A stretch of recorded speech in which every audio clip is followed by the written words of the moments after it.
Good morning dear students. मैं मनीष चावड़ा एक बार फिर आपके सामने अपना जो टॉपिक चल रहा था इलेक्ट्रोस्टैटिक्स, इसमें कुछ टॉपिक अपने डिस्कस किए थे, जिसमें सिंपल सा इंट्रोडक्शन था, चार्ज के बारे में डिस्कस किया था, चार्ज की प्रॉपर्टीज के बारे में डिस्कस किया था। अब चार्ज की प्रॉपर्टीज में अपन को कुछ पॉइंट्स और डिस्कस करने थे, वो आज डिस्कस करेंगे बेटा। तो कोऑर्डिनेशन ऑफ चार्ज में कोऑर्डिनेशन का मतलब होता है क्वांटीकरण, क्वांटनाइजेशन। तो फर्स्ट ऑफ ऑल आपको मैं बताना चाहूंगा कि क्वांटनाइजेशन का मीनिंग क्या होता है, क्वांटीकरण का क्या मीनिंग होता है बेटा, क्योंकि ये क्वांटनाइजेशन जो होता है वो ओनली केवल चार्ज का नहीं होता है, अदर ऐसी कई फिजिकल क्वांटिटीज होती है वो भी क्वांटनाइज होती है। तो आपको ये पता होना चाहिए कि क्वांटीकरण का क्या मतलब है, क्वांटीकरण का क्या मीनिंग है, वो आपको पता होना चाहिए। तो यहाँ पर क्वांटीकरण या क्वांटनाइजेशन का जो सिंपल सा मीनिंग है वो ये कि कुछ फिजिकल क्वांटिटीज जो होती है, फिजिकल क्वांटिटीज भौतिक राशियां जो होती है, उनकी वैल्यूज जो होता है, उनका जो मान होता है, ईच एंड एवरी वैल्यू जो होती है पॉसिबल नहीं होती है। कुछ मान उसकी पॉसिबल होती है और कुछ जो होते हैं वो ये कह दो कि एक वैल्यूज के मल्टीपल की फॉर्म में मिलते हैं, आपको इंटीग्रल फॉर्म में मिलते हैं बेटा। तो वे सभी भौतिक राशियां जिनका मान जो होता है वो सतत रूप से ना होकर विभक्त रूप से होता है, अर्थात मतलब ये कि उस भौतिक राशि का जो मान होगा किसी एक मिनिमम वैल्यू के कंप्लीट इंटीग्रल फॉर्म में मिलेगा। इट मींस उसका 1 टाइम्स हो सकता है, 2 टाइम्स हो सकता है, 3 टाइम्स, 5 टाइम्स, 7 टाइम्स, 9 टाइम्स, मतलब हाउ में n टाइम्स हो सकता है। और n जो होगा वो इंटीग्रल नंबर 0 टू इनफाइनाइट तक, 0 टू 1 2 3 4 एंड इनफाइनाइट तक पॉसिबल है। ठीक है, तो यहां पर जैसे मैं बात करूं चार्ज, जो चार्ज का मैंने कहा है क्वांटिनेशन ऑफ चार्ज, तो चार्ज की बात करें तो चार्ज की जो वैल्यू होती है Q, तो किसी भी बॉडी पे जो चार्ज आएगा वो इलेक्ट्रॉन के एक्सचेंज से प्रोड्यूस होता है। जो नेट चार्ज बनता है वो इलेक्ट्रॉन के एक्सचेंज से प्रोड्यूस होता है। तो नो डाउट किसी भी बॉडी पे जो चार्ज रहेगा या तो रहेगा प्लस माइनस ई, या प्लस माइनस 2e, या फिर plus minus 3 and so on. किसी भी बॉडी पे चार्ज आएगा plus minus ne। It means charge की जो वैल्यू होती है वो इलेक्ट्रॉन के चार्ज के कंप्लीट इंटीग्रल फॉर्म में होती है, पूर्णांक के रूप में होती है। तो यहाँ पर अपन ने चार्ज को कहा एक क्वांटीकृत भौतिक राशि, क्योंकि चार्ज का जो मान होता है, चार्ज की जो वैल्यू होती है वो इलेक्ट्रॉन के आवेश के पूर्ण गुणक के रूप में होती है, इसीलिए आवेश को एक क्वांटीकृत भौतिक राशि कहते हैं। अब इसमें एक वर्ड आता है क्वांटा। अब ये क्वांटा क्या है, तो किसी भी भौतिक राशि का, किसी भी फिजिकल क्वांटिटी का, भौतिक राशि का वह न्यूनतम मान जिसका विनिमय संभव है उसे उस भौतिक राशि का क्वांटा कहते हैं, minimum value. Just like charge की बात करें तो चार्ज के अंदर जो मिनिमम वैल्यू होती है वो होती है 1 इलेक्ट्रॉन। आप किसी एक सिंगल इलेक्ट्रॉन को गेन कर सकते हो या फिर किसी को दे सकते हो। ठीक है, तो यहाँ पर चार्ज की जो वैल्यू होती है वो इलेक्ट्रॉन के चार्ज के कंप्लीट इंटीग्रल की फॉर्म में होती है। अगर मैंने कहा ऐसी बहुत सी भौतिक राशि है तो उसमें एक दो सिंपल सा एग्जांपल लेता हूं मैं आपके सामने। जैसे मैं बात करता हूं एनर्जी ऑफ लाइट,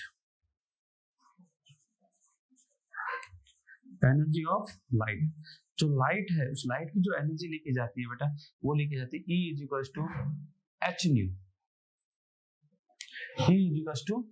न्यू। तो किसी भी फोटोन की जो एनर्जी होती है बेटा वो होती है एच न्यू, और ये जो एनर्जी का क्वांटा होता है बेटा उसी को कहते हैं फोटोन।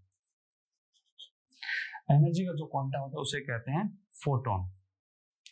अब यही मैं आपको एक और बता दूं, अपन ने पढ़ा है बोर पोस्टुलेट्स के अंदर सिंपल सा डिस्कस करते हैं अपन सेकंड पोस्टुलेट्स, क्वांटम पोस्टुलेट मतलब क्वांटम परिकल्पना के बेसिस पे जो है उसमें लिखते हैं कि इलेक्ट्रॉन के उन कक्षाओं में चक्कर लगाता है जिन कक्षाओं का कोणीय संवेग mvr इक्वल्स टू h/2π का पूर्ण गुणज मतलब n टाइम्स हो। तो इलेक्ट्रॉन के उन ऑर्बिट्स के अंदर रिवॉल्व करता है जिन कक्षाओं का इलेक्ट्रॉन का कोणीय संवेग जो है वो h/2π का क्या हो, पूर्ण गुणज। इट मींस जो कोणीय संवेग है वो भी एक क्वांटीकृत भौतिक राशि है। एनर्जी ऑफ लाइट की बात करें वो भी एक क्वांटीकृत भौतिक राशि है।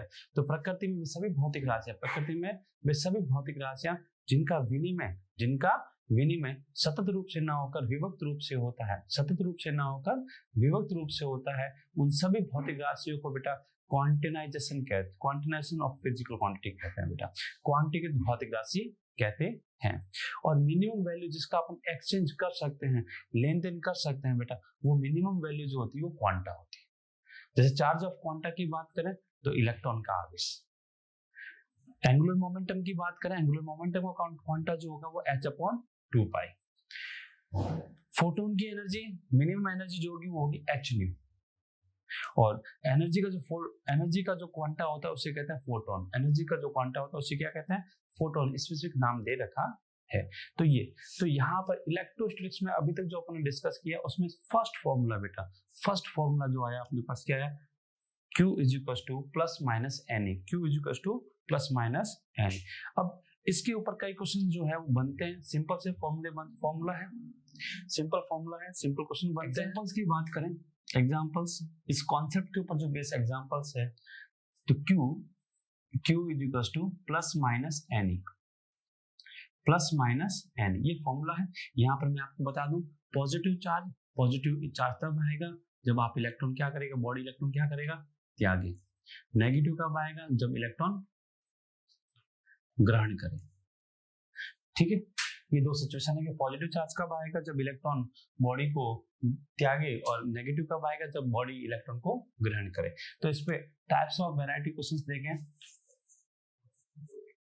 फर्स्ट वैरायटी क्वेश्चन जो होता है वो ये कि निम्न में से कौन सा चार्ज पॉसिबल है। पहला एग्जांपल की फॉर्म में ले लूं बेटा, सिंपल सा सवाल पूछता है, निम्न में से कौन सा आवेश संभव है। जब ये सवाल पूछा जाता है कि निम्न में से कौन सा आवेश संभव है बेटा, कौन सा Q पॉसिबल है, तो यहाँ पर देखो फॉर्मूले को देखो, Q आपको नोन होगा, E आपको पता है, और N फाइंड करना है। तो इस सिचुएशन के अंदर अगर N इंटीग्रल नंबर आता है तो इट मींस वो चार्ज पॉसिबल है, अगर इंटीग्रल फॉर्म में नहीं आता है तो चार्ज पॉसिबल नहीं है। तो यहाँ पर Q = Ne, तो N = आपके पास आएगा Q/E। अगर N की वैल्यू पूर्णांक है, पूर्णांक तो पॉसिबल है, अगर पूर्णांक नहीं है, दशमलव में, तो पॉसिबल नहीं। सिंपल सा एग्जांपल्स बताऊंगा इस पे। दो चार्ज लेता हूं, एक लिया मैंने Q = 4.8 × 10⁻⁻19 कूलम, एक लिया मैंने Q = 4.8 × 10⁻20 कूलम। इन दोनों ही क्वेश्चन को अगर सिंपलाइज करना चाहते हो तो आप N फाइंड करो, N = Q/E। Q की वैल्यू गिवन है 4.8 × 10⁻19, E की वैल्यू 1.6 × 10⁻19। सिंपलाइज करोगे पॉइंट से पॉइंट सेपरेट करोगे, 16 × 48, 3 बार जाएगा तो 3, ये इसे कैंसिल हो जाएगा तो ये आएगा 3। इंटीग्रल नंबर है, पूर्णांक है, इट मींस C पॉसिबल है, पॉसिबल है। ठीक है, इसी के अंदर देखें तो यहाँ जो Q की वैल्यू आएगी वो क्या आएगी, 4.8 × 10⁻20 डिवाइड बाय 1.6 × 10⁻19, तो नो डाउट आपके पास आएगा 3 × 10⁻1, इट मींस 0.3। तो यहाँ पर अगर देखें तो ये इंटीग्रल नंबर है, तो ये पॉसिबल है, जबकि ये पॉसिबल नहीं है। तो कोई भी चार्ज आपको गिवन दिया जाता है तो उस कंडीशन में आपको सिंपल से क्वेश्चन पूछा जाएगा कि ये चार्ज पॉसिबल है या नहीं है, तो उसमें आपको N फाइंड आउट करना। अगर N एक पूर्णांक के रूप में आता है तो वो चार्ज पॉसिबल है, अगर N पूर्णांक के रूप में नहीं आता है तो वो चार्ज पॉसिबल नहीं है। ठीक है, सेकेंड टाइप का इसमें जो क्वेश्चन बनता है, Q गिवन होगा और फाइंड करना होगा, find out N। Q given होगा, एंड फाइंड आउट करना होगा कि how many electrons remove the body and body charge produce Q. तो क्यू गिवन होगा एंड फाइंड आउट करना है। तो इसके ऊपर एग्जांपल देखें तो सिंपल सा जो एग्जांपल आता है, तो एक सिंपल सा क्वेश्चन है कि क्यू की वैल्यू की किसी भी बॉडी को 1 कूलम चार्ज देना है, किसी भी बॉडी को 1 कूलम चार्ज देना है, तो उसमें से कितने इलेक्ट्रॉन को रिमूव करना होगा, कितने इलेक्ट्रॉन को रिमूव करना होगा। तो सिंपल सा क्वेश्चन है, आप डायरेक्ट इस पर अप्लाई कर लो। एन फाइंड करना है, तो N is equal to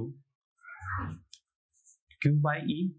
Q आपके लिए नोन है 1 कूलम, ई की वैल्यू 1.6 10 की पावर माइनस 19। सिंप्लाइज करोगे बेटा तो ये आएगा 6.25 इंटू 10 की पावर 18, या फिर आप लिख सकते हो 625 इंटू 10 की power 16।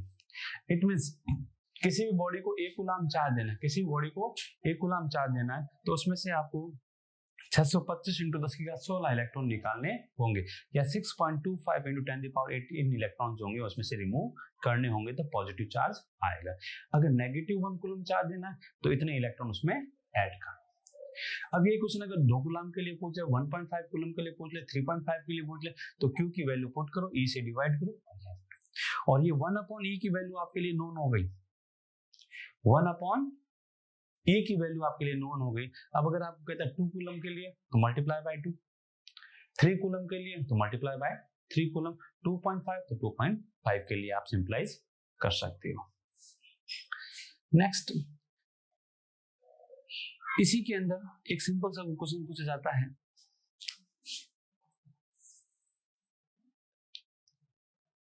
Q is equals to 2.5 Farad, then find the value of N।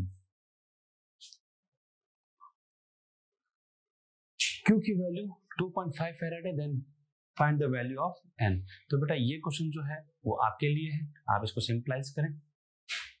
Okay, ये इसी के साथ अगर और एग्जांपल देखना चाहते हैं आपके लिए, find the value of N for given charges just like मैंने बोला। ये एग्जांपल से आपके लिए, आप इनको ट्राई करेंगे और अपना रिजल्ट जो भी है कमेंट सेक्शन में डालेंगे। या नेक्स्ट टॉपिक जो डिस्कस कर रहे हैं बेटा, इनवेरिएंस ऑफ इलेक्ट्रिक चार्ज, वैद्युत आवेश की निश्चरता। आवेश की निश्चरता, invariant physical quantity. Invariant physical quantity का मीनिंग होता है बेटा, कुछ फिजिकल क्वांटिटीज जो होती है उनकी वैल्यूज जो होती है वो कभी भी उनकी स्पीड पे डिपेंड नहीं करती है, वेलोसिटी पे डिपेंड नहीं करती है बेटा, उनको अपन कहते हैं इनवेरिएंट फिजिकल क्वांटिटी। ठीक है, इनवेरिएंट फिजिकल क्वांटिटी में जो अपना एग्जांपल है वो है इलेक्ट्रिक चार्ज। अब इलेक्ट्रिक चार्ज की जो वैल्यू होती है, क्यू की जो वैल्यू होती है, वो कभी भी स्पीड पे डिपेंड नहीं करती बेटा, स्पीड पर डिपेंड नहीं करती, इसीलिए बोलते हैं इसको आवेश की निश्चरता। आवेश की निश्चरता। अगर आपको इलेक्ट्रॉन लेते हैं, इलेक्ट्रॉन अगर रेस्ट कंडीशन में है या फिर इलेक्ट्रॉन मोशन में है, इन दोनों ही केस के अंदर जो चार्ज ऑफ इलेक्ट्रॉन होगा वो सेम रहेगा। तो इनवेरिएंस ऑफ इलेक्ट्रिक चार्ज देखें या फिर सिंपल सी बात करें आवेश की निश्चरता, तो यहाँ निश्चरता का सिंपल सा मतलब होता है वे सभी भौतिक राशियां जिनका मान वेलोसिटी पे डिपेंड ना करे उन्हें कहते हैं बेटा आवेश की निश्चरता। क्योंकि आवेश का मान भी वेलोसिटी पे डिपेंड नहीं करता, स्पीड पे डिपेंड नहीं करता है, तो इसको भी बोलते हैं बेटा इनवेरिएंस ऑफ इलेक्ट्रिक चार्ज या आवेश की निश्चरता। अगर कोई भी चार्ज रेस्ट कंडीशन में है या डायनेमिक कंडीशन में है, दोनों ही कंडीशन में उनकी वैल्यू जो रहेगी वो क्या रहेगी, सेम रहेगी। यहाँ पर एक जनरल जो क्वेश्चन डिस्कस किया जाता है, कई कॉम्पिटिशन में पूछा जाता है, ये सिंपल सा क्वेश्चन जो है वो डिस्कस किया जाता है कि एक रेस्ट इलेक्ट्रॉन है और एक मूवेबल कंडीशन में इलेक्ट्रॉन है, दोनों का E/m सिग्नेचर ऑफ चार्ज की बात करें तो कौन ग्रेटर होता है कौन लेस होता है बेटा। तो यहाँ पर एक चीज जो समझने वाली है वो ये कि आप लोगों ने अभी डिस्कस किया कि E जो होता है, E मतलब चार्ज जो होता है वो इनवेरिएंस फिजिकल क्वांटिटी मतलब स्पीड पे डिपेंड नहीं करता है, बस मास जो होता है बेटा, मास द्रव्यमान, ये इनवेरिएंस फिजिकल क्वांटिटी नहीं होती है बेटा। मास की जो वैल्यू होती है वो स्पीड के साथ वेलोसिटी के साथ बेटा चेंज होती है। और मैं आपको ये बता दूं कि जब मास की बात करते हैं तो आप जैसे ही स्पीड इंक्रीज करते हो वैसे वैसे इसकी वैल्यू भी क्या होती है, इंक्रीज होती है। इट मींस आप वेलोसिटी इंक्रीज करोगे तो मास की वैल्यू भी क्या होगी, इंक्रीज होगी। तो एक रेस्ट मास है, एक डायनेमिक मास है, तो नो डाउट जब वेलोसिटी है, मोशन कंडीशन में वेलोसिटी है, इट मींस का m ग्रेटर है। m ग्रेटर मतलब e by m is equal to क्या होगा, लेस देन दिस। तो ये सिचुएशन आएगी, ये कंडीशन आपको मिलेगी कि सर ये कंडीशन क्या है, इस कंडीशन को एक्सप्लेन करें। तो गतिक द्रव्यमान की बात करें बेटा, डायनेमिक मास की बात करें तो मास की वैल्यू जो होती है वो वेलोसिटी पे डिपेंड करती है, वेलोसिटी पे डिपेंड करती है। तो इसके लिए जो जनरल फॉर्मूला आता है बेटा, m is equal to m not root 1 minus v square upon c square. ये आइंस्टीन की रिलेटिविटी थ्योरी, आइंस्टीन की सापेक्षता सिद्धांत से आया हुआ है बेटा। तो m is equal to m not root 1 minus v square upon c square. यहाँ पर अगर सिंपल सा देखें, m नॉट जो है वो विराम द्रव्यमान है, रेस्ट मास है। v जो है वो स्पीड ऑफ पार्टिकल है, कण का वेग है। और c जो है स्पीड ऑफ लाइट है, प्रकाश का वेग c। और इसकी वैल्यू जो होती है 3 × 10⁸ मीटर पर सेकेंड। यहाँ माय डियर स्टूडेंट्स, मैं आप लोगों को बता दूं कि यहाँ पर मास और वेलोसिटी जो है वो आपको इनवर्सली प्रोपोर्शनल शो हो रही है। इनवर्सली प्रोपोर्शनल अप्रॉक्स जो रिलेशन देखा जाए मोटा मोटी फॉर्म में, तो m और v जो है इनवर्सली प्रोपोर्शनल शो हो रही है। इसके अकॉर्डिंग अगर बच्चा देखे तो कहता है जब v इंक्रीज होगा, v की वैल्यू इंक्रीज होगी, देन m की वैल्यू क्या होगी, डिक्रीज। तो मोटा मोटी देखने पे ऐसा लगता है पर ऐसा नहीं है। तो यहाँ क्या कंडीशन है, सिचुएशन क्या बन गई उसको समझना कि अगर आप वेलोसिटी को इंक्रीज करते हो, वेलोसिटी को इंक्रीज करते हो तो उस केस में v बाई सी की वैल्यू जो होती है वो क्या होती है, इंक्रीज। v बाई सी की वैल्यू जो होती है वो इंक्रीज होती है। और नो डाउट आपको ये भी बता देता हूँ, v by c is always less than 1, always less than 1। अब यहाँ जब v बाई सी की वैल्यू इंक्रीज हो रही है तो 1 minus v square upon c square जो होगा वो क्या होगा, डिक्रीज। और जो अब ओवरऑल जो है ये वैल्यू डिक्रीज हो रही है तो नो डाउट जो आपकी m की वैल्यू है वो क्या होगी, इंक्रीज होगी। तो आपको तो डायरेक्ट रिलेशन ध्यान रखना है कि अगर कोई भी बॉडी जो है मूवेबल कंडीशन में उसकी स्पीड इंक्रीज हो रही है तो नो डाउट उसका मास भी क्या होगा, इंक्रीज होगा। तो एक रेस्ट इलेक्ट्रॉन है, एक मूवेबल इलेक्ट्रॉन है। तो रेस्ट इलेक्ट्रॉन और मूवेबल इलेक्ट्रॉन का चार्ज वैल्यू सेम है, पर जब सिग्नेचर ऑफ इलेक्ट्रॉन की बात करें, E बाई एम की बात करें, तो E बाई एम जो होगा ये रेस्ट का ज्यादा मिलेगा, मोशन का जो होगा वो क्या मिलेगा, E बाई एम कम मिलेगा। ये सिचुएशन आपके सामने आएगी माय डियर स्टूडेंट्स।